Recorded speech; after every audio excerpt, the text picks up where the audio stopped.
So whenever it comes to set origin actually required that there was polygons comprising the base object. And this particular object, even though it's now polygons, its base object was actually only a vertice. And to show that in action, we'll press Q, and under operations, we'll click on modifier scroll. And just by rolling the wheel, we can roll through the modifiers that it comprises of.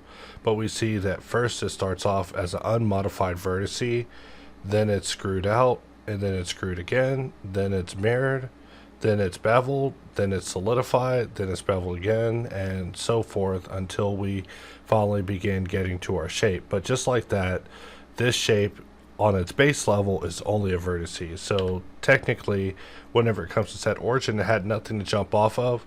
However, now you can actually use set origin despite what your object is comprised of. So if I want to move its origin, I'm now able to do that, even though for this object, since it's a mirror based object, things are just going to get a little bit weird whenever we try to do stuff. But in the event that you want to and you're trying to just get experimental with your particular model, just like that, we're able to just get in here and just play with set origin and use it on this model, even though it's actually basically only a vertice at its very core.